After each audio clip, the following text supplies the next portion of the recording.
I think there are 4 ways in which organizations are, developing new skills. One is the upgrading the skills of their employees, right? The second is, where they can't upgrade their recruiting, where they can't recruit, they are trying to look for short-term technical assistance, right, from people. And then, there are also are partnerships that are being established with between organizations. So all of these, require some level of, mentoring and coaching and hand-holding. The other point that I want to raise is my realization is, a lot of people say that mentoring is about empowerment. It is not about empowerment because the mentees have power, right? So when we say empowerment, it is that when I say I'm empowering somebody, it means I'm giving my power to somebody else. That is not true. The mentees have power. They can't use that power because of certain challenges and circumstances. So I think it is our role together, mentees, to figure out how do we dismantle those circumstances, how do we remove those barriers, so the mentees can, achieve their potential, and deploy their capabilities. Another point, mentors are not necessarily specialists, or not necessarily, how high up they are in the hierarchy. I've worked in many countries, and my mentors have been drivers. They have been, administrators. They have told me how to live, how to adapt to the culture, how to, maintain, your position, within, different cultures, different teams. So I think there's been a complete paradigm shift, from the mentor, to the mentee. What is critical in this whole relationship is really not taking away the agency of the person being mentored, right? And I think the assumption is that if somebody seeks out mentoring, that they don't have, or their ability to back off from it at any point is limited, right? And I know this is sort of contraindicated to the point around commitment, but I feel we shouldn't be too hung up on it, because people can evolve and change and decide that the mentor is not good enough, maybe, or they need some other kind of support, right? I find, so to the point that I think somebody made, saying that all slides in all pitch decks will have a slide on who is mentoring. And I've often challenged and said, okay, what do these people do? You 5 people over there whose photos you have. Each of them is a star in his or her own right. What do they actually do for you, right? And maybe it comes from my own orientation of being extremely action oriented, right? I mean, the interaction needs to lead to some actions that are being taken as a result of that interaction, and that often people struggle to comment upon. So I think the limited point I'm making is really around agency, to say that on either side, whether it's the mentor, I think we shouldn't kid ourselves around the chemistry aspect. As South Asians, a lot of our relationships are hugely determined by the chemistry that we strike with others, right? And we interact like that. We're very relationship oriented. Somebody might tick off on all the boxes, but it just may not sit well with you, and you can't put your finger on it, and that's all right. I'm saying we shouldn't endeavor to try and find reasons all the time to say why is this not working.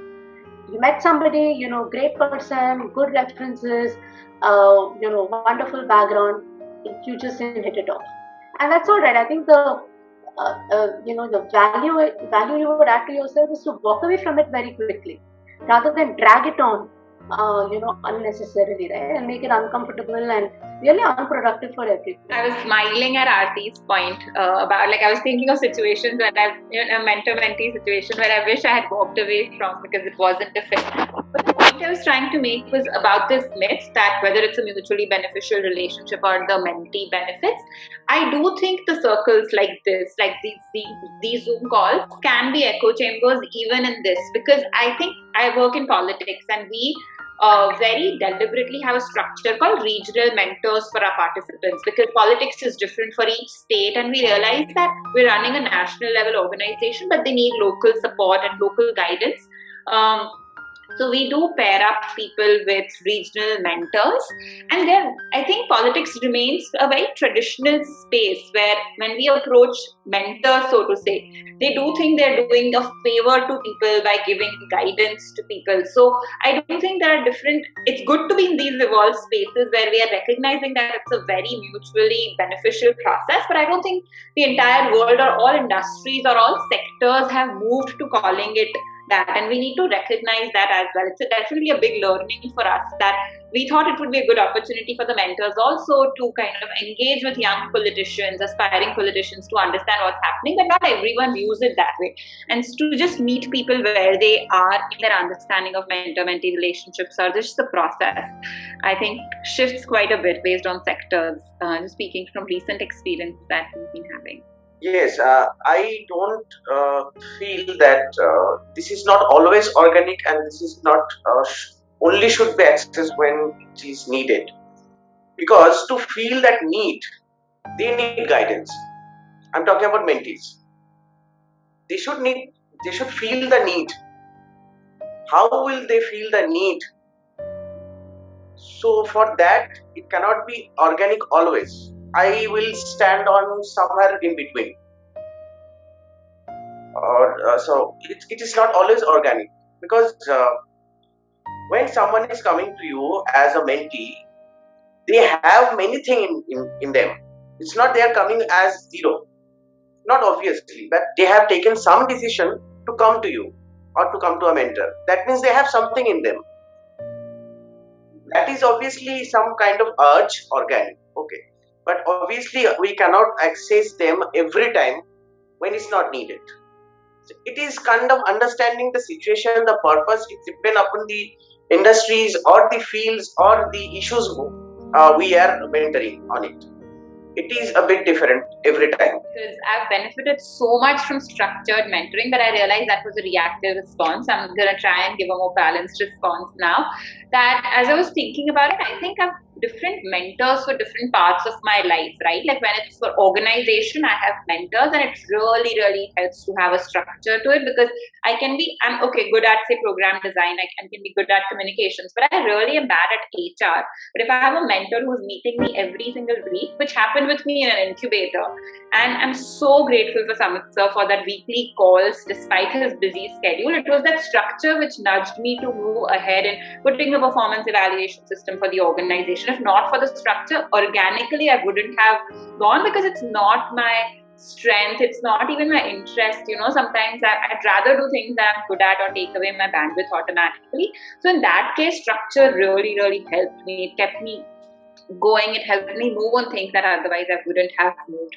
But when it comes to more inner work spaces where I'm just like thinking of, say, my leadership style or just what I should be doing to navigate a lot of gender struggles that I encounter working in politics and entrepreneurship, I think that is much more organic. I think what we need to probably focus on is the personality of the mentee. Now, I know personally for myself, I'm not very I've never been somebody who seeks out a lot of advice. It's just not in me. And there are people around me who've said that, but you do need help in this. I don't want to take it, right? It's just that I would rather do it in this way and take responsibility for the outcomes of that decision, right? Which is why my point about agency becomes very important. So somebody, earlier made the point about showing mentees that they need help and they may not know that they need help. I'm saying that there could always be a situation where the mentee knows and is aware that she or he needs help, but may choose not to take it for a variety of reasons. Right? Which is the point about agency, because otherwise I have found ever so often that you create a very artificial set of circumstances, right? So people are saying the politically correct things, they're doing the head nodding, as is expected, right? And it doesn't serve any purpose, to be honest, because at the end of the day, that individual is going to go and do exactly what she or he pleases. And I loved Shumanta's point about it being fluid, in the sense that you can have structure in that entire journey at some point, and it can be very unstructured at some points, right? And to allow that ebb and flow, to be honest, I think then the relationship will be far more productive and fruitful.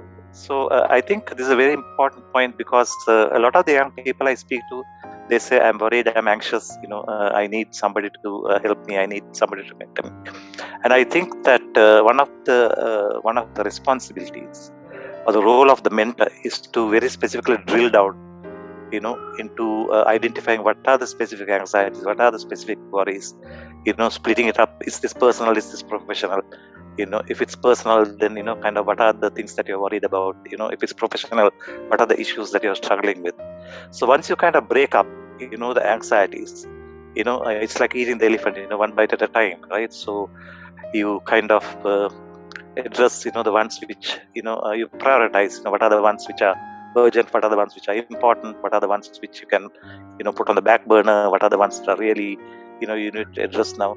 So helping, the mentee together, with the mentor to identify and classify, what are the anxieties, what are the concerns, and, what are the priorities, how do we prioritize them to address them. So I think that has helped, me kind of work with, institutions and organizations as well as kind of young people. Yeah. When I talk about the startup specifically, it has to be structured. That is my point, because so you don't want to be a mentor just for the sake of being a mentor. You have come to give something. And in terms of to the mentees, especially to the founders, what I would suggest is that take time to find one. It's not necessary that you have to be associated with somebody. You spoke to that person once or twice and you feel that this person should be your right mentor. Take time. Just like you would speak to your parents, what is the relationship between you and your parents? You seek help as and when you need. At the same time, there is a very strong bond in relationship, right?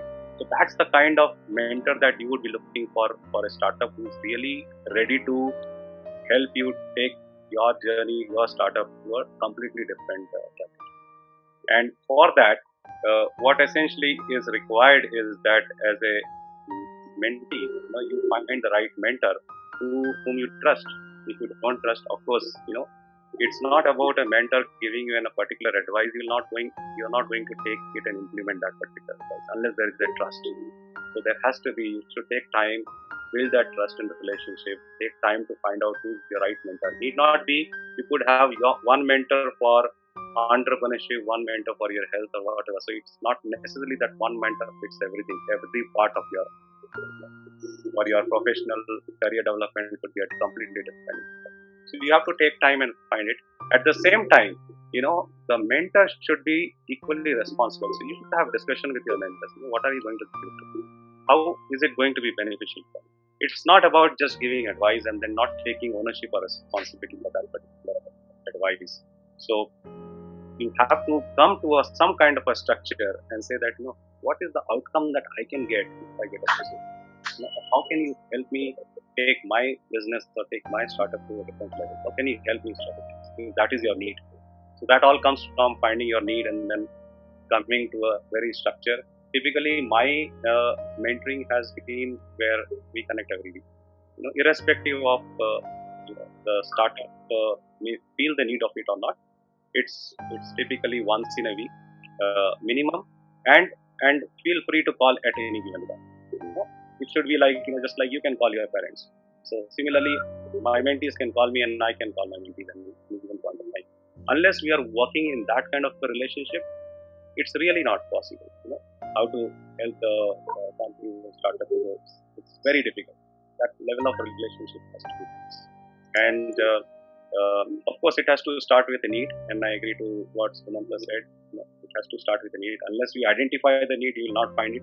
Otherwise, it will always be one-off.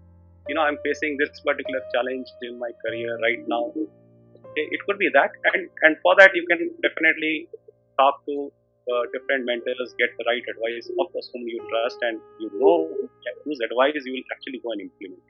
Otherwise, just seeking inputs does not help, right? So taking action is equally important. As a mentee, it's very important that we think. It's a mentor may give you just one particular piece of strategy, but you have to take that strategy and implement. And that's when it starts working. If there is no action, that the relationship officer does not.